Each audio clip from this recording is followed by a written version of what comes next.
Hello guys, welcome back dans cette nouvelle vidéo des 12 règles d'or de l'animation, une série cofinancée par le CNC.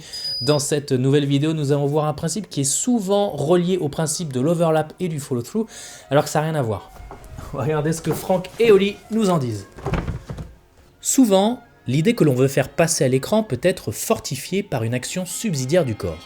Quand cet ajout de mouvement renforce l'action principale, on l'appelle action secondaire. Donc l'idée c'est de rajouter un mouvement secondaire, comme celui-là, un mouvement originel, un mouvement principal. Mais l'idée clé qu'il faut retenir, c'est que ce mouvement secondaire ne doit pas distraire du mouvement principal. Au contraire, il doit le renforcer, il doit renforcer sa compréhension. Dans les exemples donnés par Franck et Oli, l'action principale du premier est un personnage triste qui s'en va.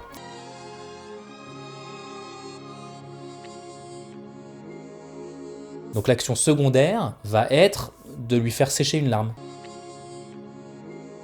Ça va renforcer l'information principale qui est que le personnage est triste. Action principale, un personnage surpris s'arrête.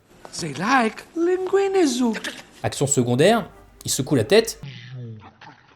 Ça renforce l'idée qu'il est surpris. Et enfin, un personnage un peu agité tente de se calmer. Action principale, il remet ses lunettes. Action secondaire. As you wish, madam. Le fait de remettre ses lunettes, ça va lui permettre de se redonner une contenance et de se calmer. Et là c'est intéressant parce qu'on commence à rentrer dans des problématiques d'acting. Et c'est pour ça que ça n'a rien à voir avec l'overlap et le follow-through, parce que oui, l'overlap et le follow-through sont des actions secondaires, mais mécaniques. Elles dépendent d'une action principale de façon mécanique, de façon physique. L'action secondaire, elle a une autonomie propre. Elle a une intention en fait. C'est une action à part entière. Oui bon, ok, sauf dans cette animation de James Baxter où les cheveux sont exceptionnellement vivants.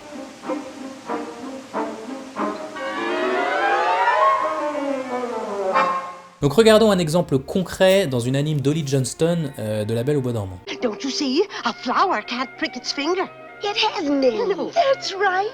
She'll be perfectly safe. Until Maleficent sends a frost. Regardez comment il traduit l'excitation de Flora avec plein de petits mouvements agités. Le nombre de fois qu'elle tapote son doigt avec la baguette, puis comment elle secoue son doigt également. On pourrait même considérer l'animation des deux autres faits comme de l'action secondaire. Quand Pimprenel lui prend la main, ça rajoute à l'excitation de Flora et de l'idée qu'elle vient de trouver. Et même dans cette animation justement de Pimprenel de Frank Thomas cette fois-ci, regardez tous les mouvements secondaires qui sont rajoutés, mais cette fois pour faire transparaître la colère. La façon dont Pimprenel agite son buste, bouge ses bras et sa tête jusqu'à rebondir et faire sortir le thé de sa tasse. L'énergie de ce plan, c'est comme un ballon de baudruche que tu pressurises de plus en plus avant qu'il explose. C'est l'action secondaire qui va amener l'énergie parfaite à ce plan. Mais les actions secondaires vont aussi servir à amener de la personnalité au personnage, et notamment cette spécificité dont je parle souvent. On peut regarder par exemple les animations de Milkal au début des 101 Dalmatiens.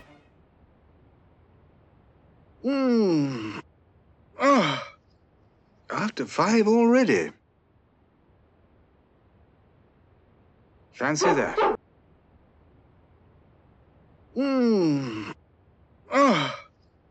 After 5 already. Fancy that. Milkal a toujours été très fort pour ajouter des layers d'animation comme ça à ses personnages, et je pense aussi à Medusa. High tide or not, that little brat is going to find me that diamond tomorrow, or else. Come in. Après, si on veut aller trop loin, ce qui est ma spécialité, on peut voir de l'animation secondaire là où il n'y en a pas forcément. Ou alors passer à une vision peut-être un peu plus poétique de l'action secondaire. Par exemple, quand je regarde les animations rough de Frank Thomas, notamment les animations de Mowgli. Well, goodbye, Bagheera. Me and Baloo, we've got things to do. Le style de Frank Thomas, quand il dessine en rough, est très crayonné, quoi. Il y a beaucoup de traits de crayon, et du coup, quand tu regardes ses animes, le trait est animé, en fait, il est vivant. Et je vois de l'excitation dans le trait de Frank Thomas autant que je vois l'excitation de Mowgli. Me and Baloo, we've got things to do. Et c'est aussi ce que je vois dans les animes de Glen Keane. J'avais dit dans une précédente vidéo que Glen Keane animait de l'énergie. Quand il anime la bête qui est en colère, je vois à la fois la colère de la bête, mais je vois aussi la colère qui transparaît dans le trait de Glen Keane. You can't stay in there forever! Yes, I can. Fine! Then go ahead and starve! If she doesn't eat with me, then she doesn't eat at all. On voit toute l'énergie qu'il a mis dans son trait. Et c'est un layer d'animation, une couche supplémentaire d'animation qu'on ne peut plus voir une fois que c'est cleané, une fois que c'est dans le film. Sauf En stop motion, par exemple, pour moi, c'est la même idée que les traces de doigts qui sont laissées sur la pâte à modeler des films d'Hardman. I don't like getting rained on, and I don't like being cold. And I find that here I often get rained on, and I'm often cold. Ou la fourrure de King Kong, dans le premier King Kong, qui paraît vivante à chaque fois que l'animateur touchait la fourrure, elle bougeait à chaque image, et du coup à la fin elle a l'air d'avoir une autonomie propre, elle a l'air d'être vivante, et ça rajoute au côté monstrueux de King Kong.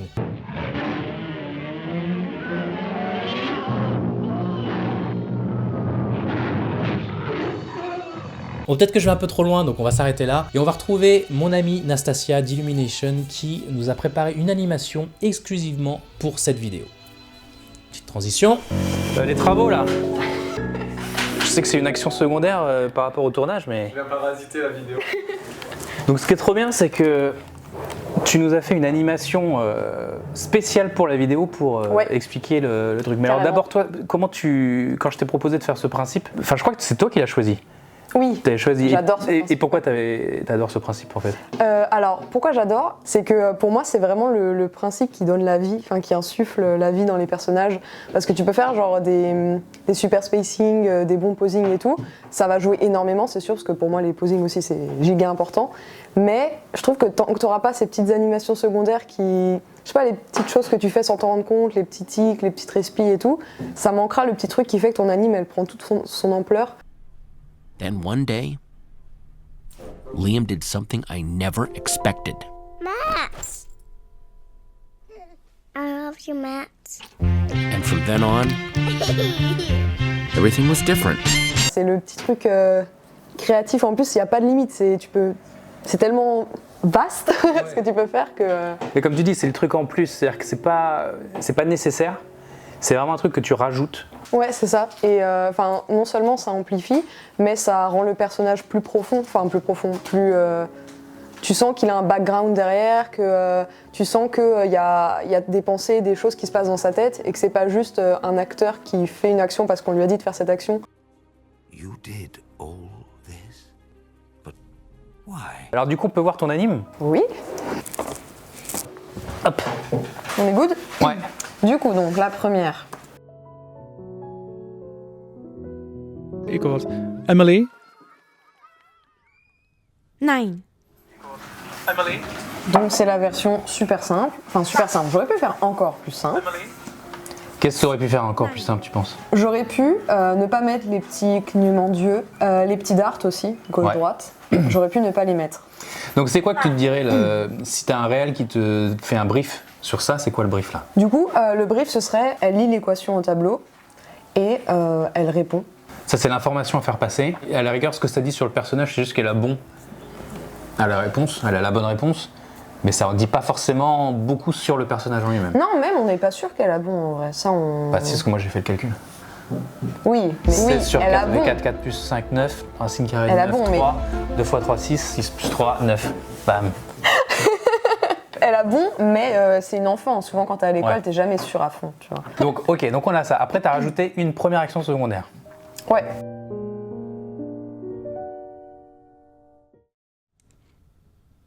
Nine.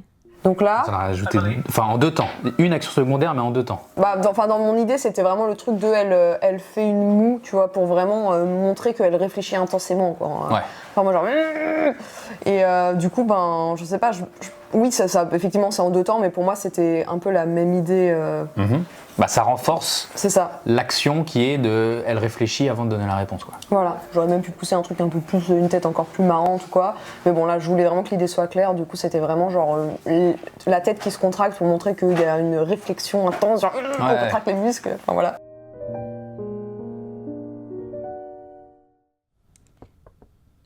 Nine.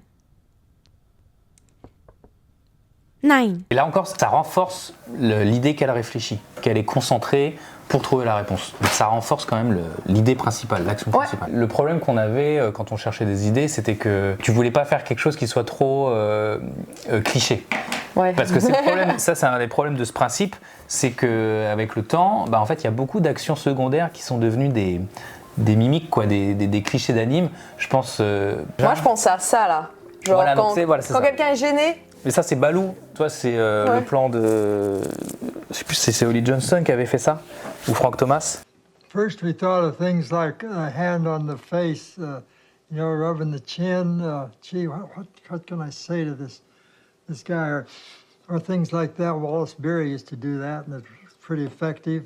Ollie suggested the hand should be back here, rubbing the back of his neck.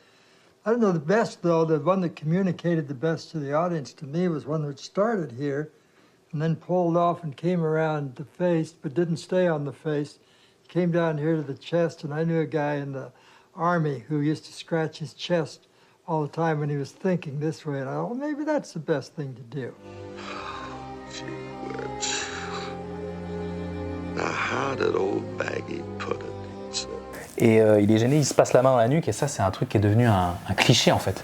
Ouais. Et ça, c'est un peu le challenge quand on fait ce principe, c'est de ne pas tomber dans des clichés et de trouver des choses nouvelles et intéressantes à chaque fois. Oui, et surtout, sans même parler de forcément vouloir innover à chaque fois, il y a aussi le côté juste que ce soit quelque chose de pertinent et de naturel, et pas que ce soit quelque chose de on met une action secondaire juste pour que ce soit une action secondaire et juste pour meubler et mettre de la texture parce que on veut que ce soit pas lisse ou on veut que ça bouge quoi. Le problème de l'action secondaire, si elle renforce pas l'action principale, c'est qu'elle va avoir l'effet contraire, c'est-à-dire qu'elle va détourner l'attention.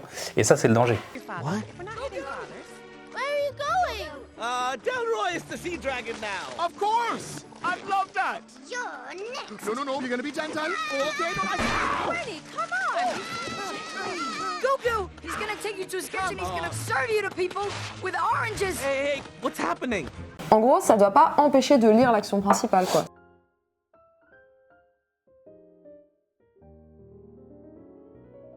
Igor. Emily? 9. Et justement, du coup, là, temporairement, on est quand même attiré par le truc qui vient, qui rentre dans l'écran, forcément, parce que c'est un truc nouveau, donc le cerveau, il a envie de regarder. Et en plus, même l'autre truc qui fait qu'on est forcément attiré par donc l'avion qui passe, c'est qu'en plus, même elle le regarde. Donc, comme c'est le truc qu'on regarde le plus dans un plan, en général, c'est le regard du personnage, du coup, on suit son regard. Mais comme c'est un moment où il y a une pause, parce qu'elle s'arrête elle arrête tout ce qu'elle est en train de réfléchir ou pour regarder ce truc-là. Du coup, limite, elle nous incite à regarder cette action secondaire. Mais ensuite, comme son regard revient droit devant, nous, on fait pareil, en fait. Et ça nous guide le regard. Du coup, c'est pas gênant. Ouais. Si le brief, c'est du coup qu'elle réfléchit, qu'elle est sérieuse, du coup, on a vraiment de la caractérisation de personnage avec ses actions secondaires, où non seulement elle réfléchit, mais en plus, elle est imperturbable, elle est distraite, et elle reste concentrée. Donc, c'est-à-dire que c'est une élève sérieuse. Ouais. Ça rajoute vraiment quelque chose quand tu compares avec la première anime. 9. Là, on a vraiment quelque chose de beaucoup plus intéressant au niveau de la caractérisation du personnage. Ouais. Et tu avais pensé à d'autres exemples d'actions secondaires dans des films, d'animes ou des films Ouais, c'est pas dans un film, c'est dans une pub. Ah ouais Oui, une pub faite par Wes Anderson. C'est presque les acteurs, ils leur demandent de jouer comme des personnages de dessins animés. Des fois, c'est un peu exagéré, c'est très chorégraphié. Ouais. C'est toujours très cadré, un peu comme pour moi, comme un théâtre de marionnettes, quoi. Là, le premier plan, pour moi, c'est exactement ça. Oui. J'aime bien parce que, excuse-moi, dès le premier plan, tu vois que c'est lui, quoi. Oui, c'est vrai que tu vois la marque des grands. Exactement. Tu reconnais, il y a les couleurs, il y a le cadrage, il y a le style des personnages, comment ils sont habillés, comment ils se tiennent. Adrien Brody. Du coup, c'est souvent les mêmes acteurs aussi, quoi. Adrien Brody ? C'est lui ? Ah oui, c'est parce que tu l'as dit en anglais. Du coup, en anglais, tu l'as dit avec le bon accent, quoi. Adrien Brody, c'est moi, parce que moi, je sais pas, dans ma tête, j'avais Adrien, et comme me dit Adrien. Et après, Adrien quoi ? Brody. Brody, ouais, voilà.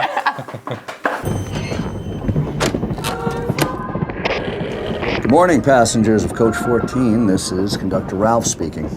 I regret to inform you that due to challenging weather conditions overnight, in combination with mechanical difficulties on our scheduled route, we've been redirected to alternate tracks and will therefore be delayed an additional 11 and a half hours. Voilà, donc c'était cet extrait-là. Ouais. Et en fait, je trouvais ça super intéressant parce que au début, je pense que tu regardes le truc une fois, on va te dire qu'est-ce que tu te rappelles de ce plan, qu'il est en train de parler aux passagers, quoi. Voilà. Sauf qu'en fait, en vrai, on a perçu beaucoup plus de choses de ce personnage. Si je te demande en gros, pour toi le personnage il se sentait comment, il était comment, qu'est-ce qu'il voulait faire passer comme message, quelle attitude il avait, je pense que tu vas être capable de me dire beaucoup plus d'infos que juste il était en train de parler aux passagers. Ouais. Et ça c'est toutes les petites animations secondaires, ça va de ces petits replacements d'épaule, former une sorte de prestance un peu, voilà, ça va de même on sent un petit tapotement du pied à un moment parce qu'on ressent dans les hanches en mode un peu... Ça le saoule, non? Ouais, c'est presque... Enfin, je pense qu'il est un peu embêté par la situation. Il est un peu saoulé parce qu'on va prendre un retard de ouf. Parce qu'en plus, je sais pas si t'entends, mais je crois qu'il dit qu'il y a 11 heures de retard quand même à la fin. Donc c'est genre... Donc il a même des trucs assez naturels du genre... il s'humidifie un peu les lèvres. Il y a le truc de... Il y a les moments où vraiment il regarde la météo, donc c'est genre il est vraiment à checker, puis il y a les moments où il a le regard un peu plus dans le vide. Et donc ça, tout de suite, ça rajoute beaucoup plus de vie. C'est le personnage, il réfléchit, il est pas sûr de lui, il faut qu'il... Ok, d'accord...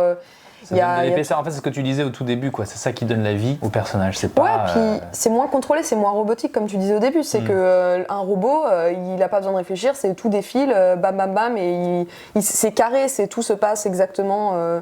Enfin, je sais pas, genre, il y a pas de pause, il n'y a pas d'erreur, il n'y a pas de... Mais c'est ça que j'adore avec Wes Anderson, justement, c'est que dans sa mise en scène, dans la composition d'images, c'est toujours très symétrique, contrôlé, en fait. Même les mouvements de caméra, c'est souvent des travelling latéraux. Enfin, tu vois, il n'y a pas de truc vivant, en fait, qui va suivre les personnages un peu comme caméra à l'épaule, tu vois, il n'y a jamais, quoi. Ouais.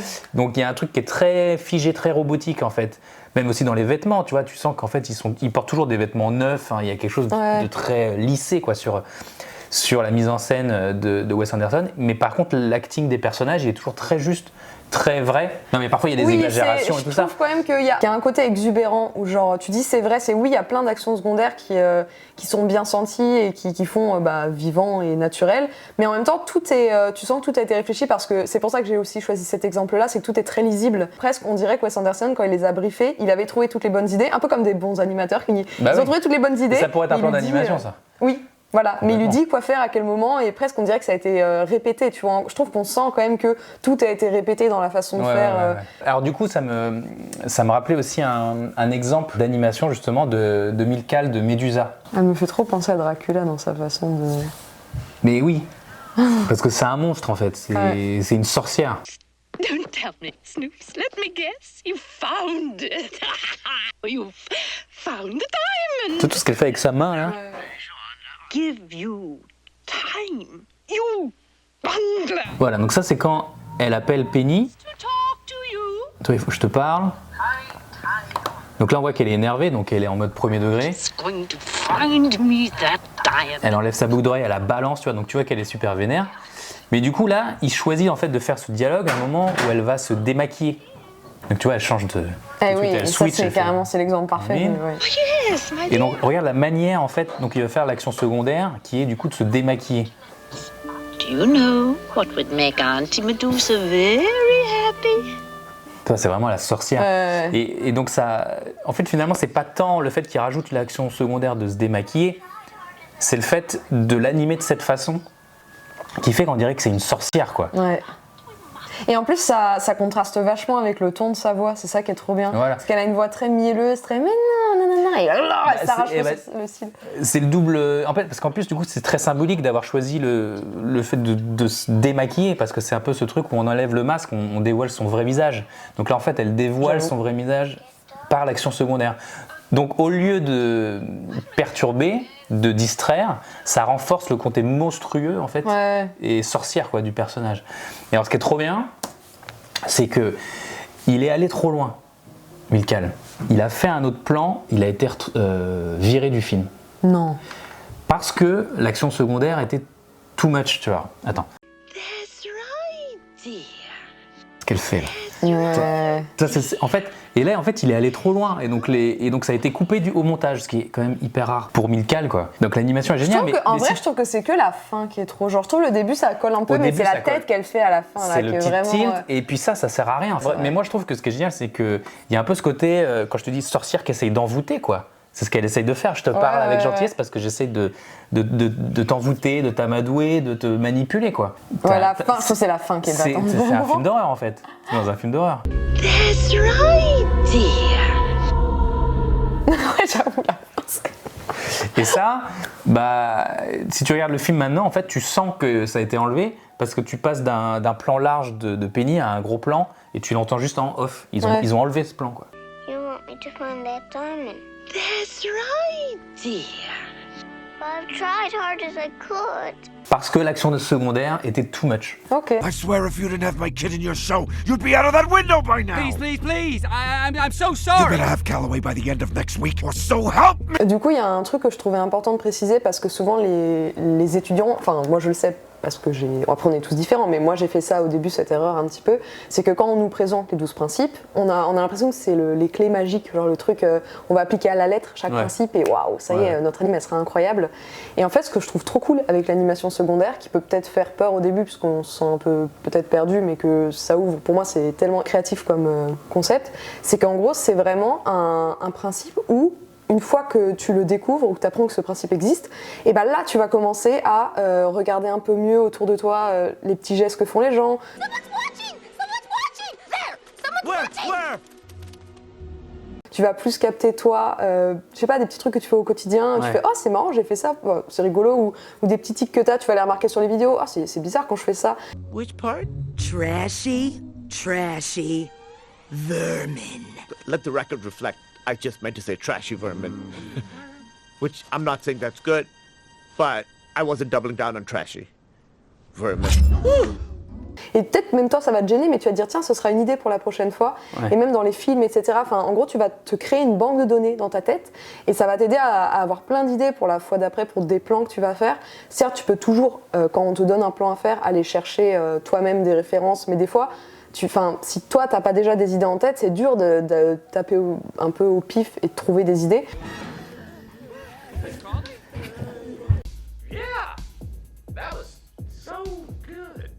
Que si toi après à force t'as fait l'exercice mental de te rappeler un peu de tout ce que tu vas avoir autour de toi, de tous les films que tu vas regarder dès que tu trouves des trucs bien sentis, et ben en fait naturellement tu vas avoir de plus en plus des idées bien senties, des idées naturelles pour chacun de tes personnages, chacune de tes animations.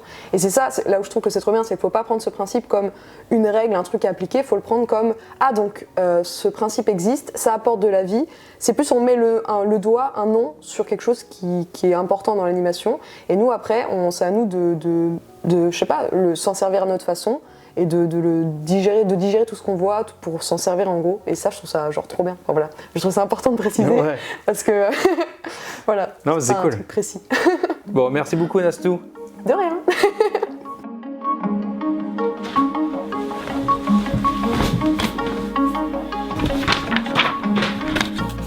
Pour la suite de mon animation de dingo, j'ai tout simplement continué l'action de la dernière anime, à savoir qu'il se relève en faisant de grands arcs avec ses jambes.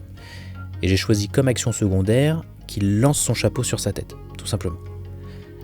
Alors pour éviter que ça soit exactement 2 fois le même mouvement de jambe, lors du deuxième mouvement, j'ai courbé un peu plus la jambe. Et comme ça attirera aussi moins l'attention et le regard du spectateur devrait normalement se diriger vers l'action secondaire du lancer du chapeau.